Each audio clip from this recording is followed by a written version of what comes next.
Hello there, Simone here with Bulletproof Business Growth, as always with some ideas and insights what to pay attention to when it's time to scale your business. So we're going to talk about hiring again because it's a subject that just won't go away. Almost every conversation I have, the person on the other end is, I just can't hire. I can't hire enough people. I can't hire the right people. I hire people and they leave. The people I do hire, they're not the right fit, and I don't know what to do. And of course, when you don't have enough people, you can't grow. There's nothing you can do. So right now, and I don't want to be flippant about it, I know hiring has been much harder than it used to, or maybe has not. I don't know, but that's at least what people feel. And not to be flippant about it again, but I'm going to say it. Whether you can hire, whether you believe you can hire or you can't hire, you're right. That's what one of my mentors told me once. And that's definitely what we find to be true with our clients. When they come to us, a lot of times they have the same story, have all the same hiring challenges. But what happens is once they get the right systems and processes in place to make a good hire, so to set up for good hiring, and then they change their own outlook, their own expectations, and their own processes around supporting, training, enabling, empowering people, suddenly the tables turn tremendously. For one thing, when you know what you're talking about, when you really know who you are, and when you really know what to communicate to people to help them understand what the value is of working with you, it's a whole different ball game. So what I usually hear from most of the people who are coming in, they're saying, all the people that I'm getting, all they care is about their paycheck. They don't care about the work they're doing. They barely do the bare minimum. They barely even show up, or they don't even show up. And, the truth of the matter is things have really, really changed in the last few years. I mean, we've talked about it before. You've all heard about it. The Great Resignation, in the years 2020, 21, there was a lot of people leaving because of the dissatisfaction with the job.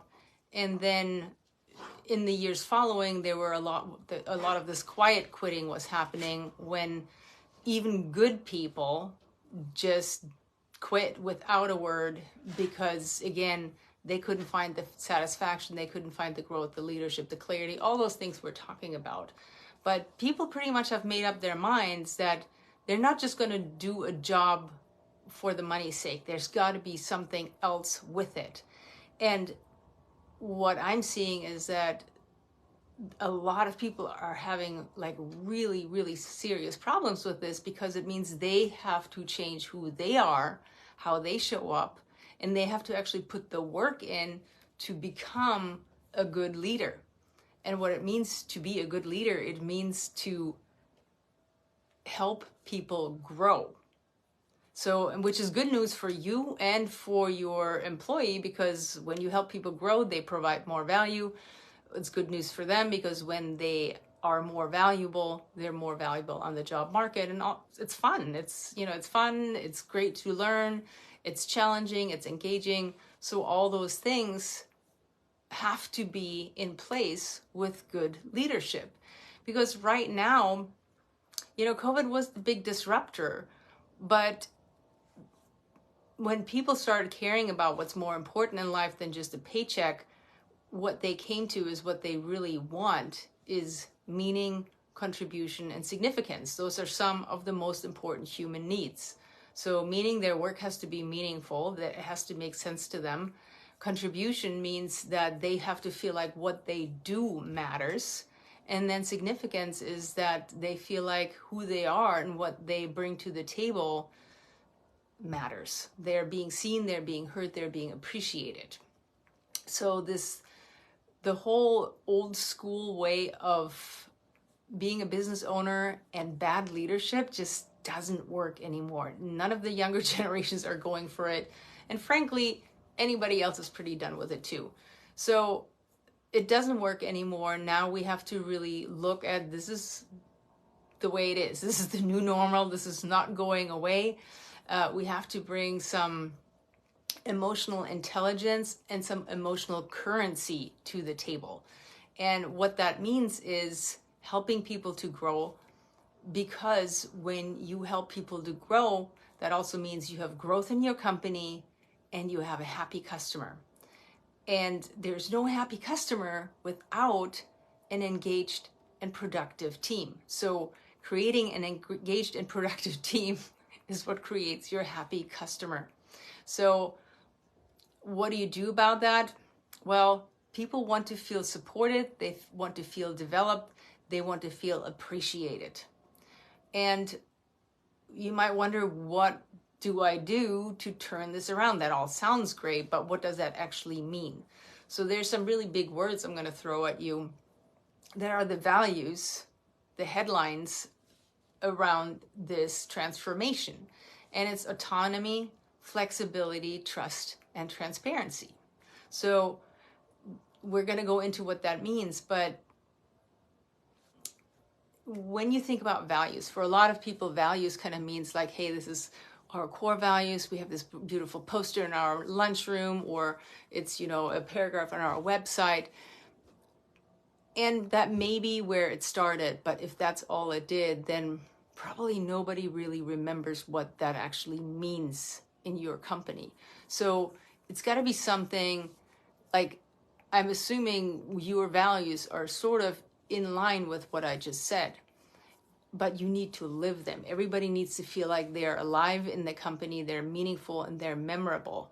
So what we really have to do around this is we have to help people buy into and become part of the fabric of the culture of the company.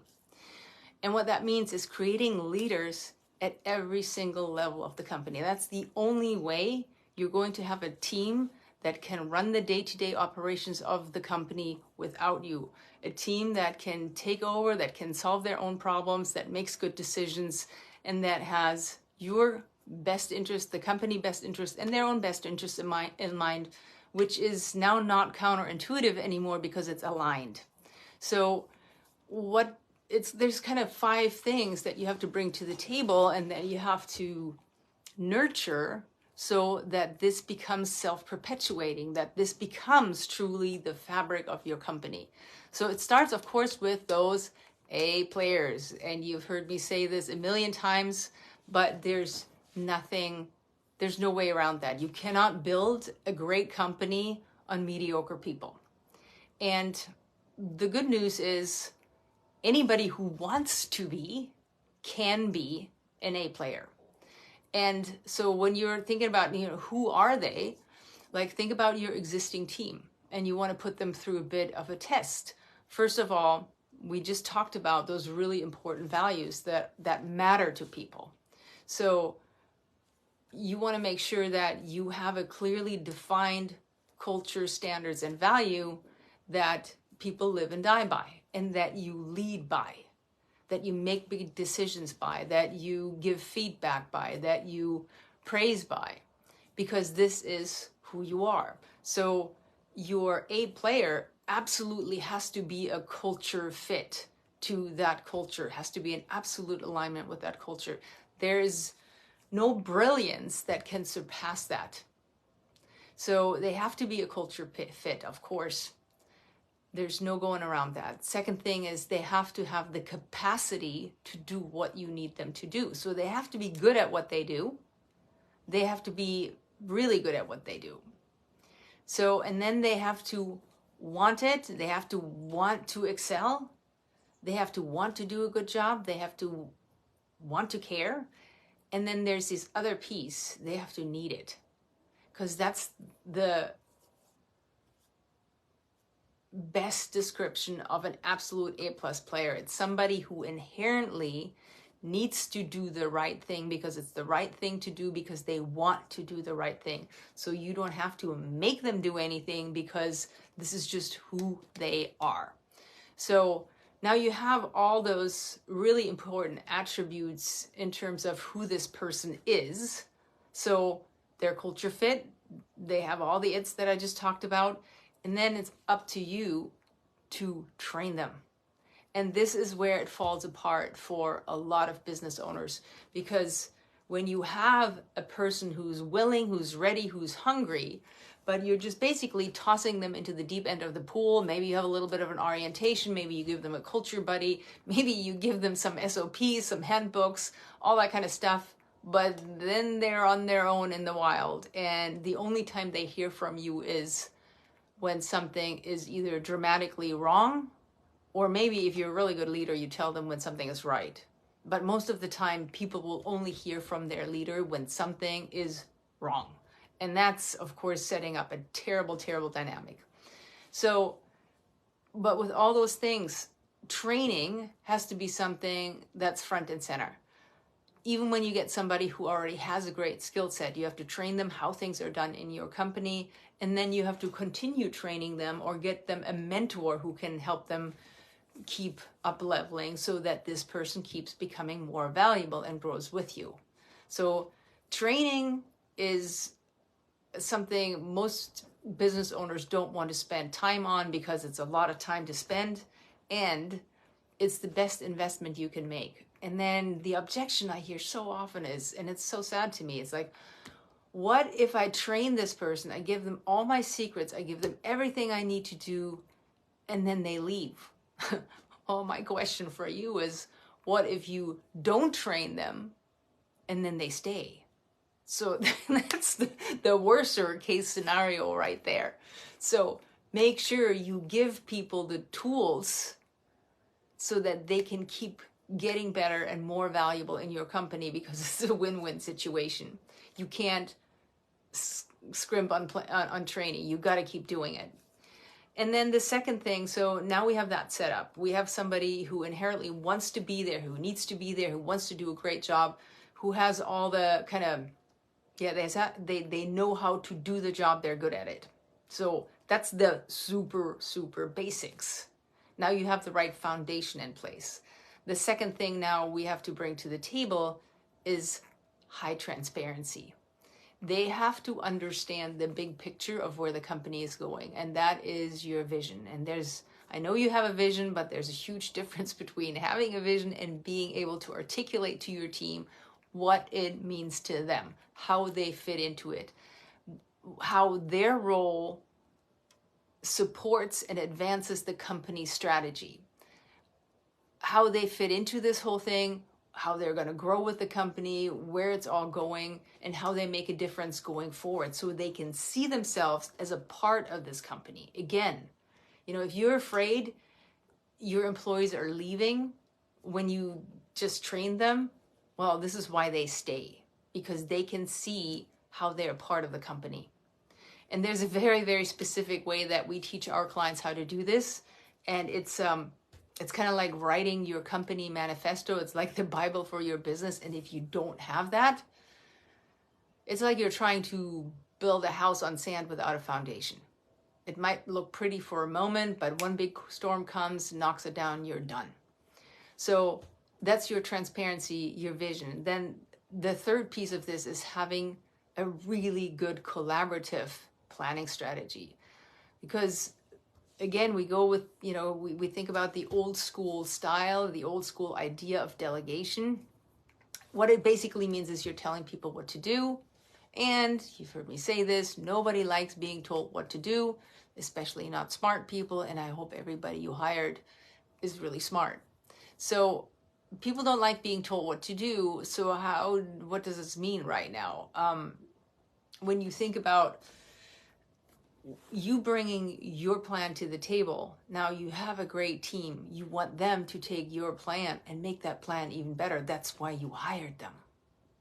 And if that's not why you hired them, you didn't do your hiring right. Because every single person in your company, whether they're a top executive or the person doing all the cleanup, they can bring strategy to the table. And that's what it means to have a leader at every level, to have leaders at every level, is people who think strategically, who are forward thinking, who understand the strategy of the business and how their role fits into it and is important. So if you can't do those things, people lose interest, they'll lose engagement, they'll only think of money for why being there. And that's why you're spending more and why your payroll is higher than it needs to be, because you haven't done this right, if that's your your challenge. So we have to help people to become part of the goals and expectations and understand their autonomy in there, which is autonomy and flexibility. We just mentioned before, those are two really important values to people today. So they have to understand that they have autonomy and authority to execute on the plan that they put in place. So now they're owners of the plan. And there's a very specific way that we teach our clients how to do this, because nobody else teaches it like that, and it's the only way that works. But just hold on to the concept. So this is your leaders at every level concept. You make sure you have the right people who are A players. You give them transparency, the vision to understand how everything works together and how they fit into it. And then you have a collaborative plan that they become owners of. Now, when you have all that in place, then we need the clarity of communication. Because, when you think about why a ton of people leave their positions, their jobs, is because they feel like there's no clear communication. There's no feedback, there's no transparency, there's no prioritizing, there's no being a part of anything. Communication is just the thing that isn't very important. And that's why a ton of people leave companies. So clarity of communication means having a really good way to communicate with your team as a whole, which helps them support each other, grow with each other, and also that transparency piece helps them to be informed about things that they need to know about. When something else is going on in one area of your business, it impacts all the other areas of the business. So everybody needs to know about that. So you have to have a very, very good structure that enables you to clearly communicate with the team as a whole, and also with your team members one-on-one. And then the last piece, and this is this is the most important piece, it's the glue that holds everything together, is your leadership. Because this is the part that leaps you or sinks you. Because people don't leave companies, they leave leaders. So your leadership, when you do it right, is what creates that relationship, that trust, that willingness to go the extra mile. It's everything. That relationships are everything. And that's not just with the people who are your high-level partners and customers. It's your team, who is just another level of customer. So with your leadership, when you do it right, that's what gives them the growth, the support, and the feedback that they need to keep growing with you, to keep being challenged, to keep being engaged, to feel like even when it's news they don't want to hear, when they hear it from you and they trust you, they're being coachable, they receive the coaching, and they can make the adjustments that makes them more valuable to you and them. So that piece gives them ownership over their career. It gives them ownership over their outcomes. It gives them ownership over their growth. And if you don't provide that, people will leave, especially the younger generations. So this was a big chunk to digest. I recommend you listen to it a few different times, but those 5 pieces you cannot grow without. We just put a brand new video out that explains this in a little more detail and gives you some really good examples and case studies. So go to bulletproofbusinessgrowth.com/leap, bulletproofbusinessgrowth.com/leap, and go check it out. Have a fabulous week, and I'll talk to you next time.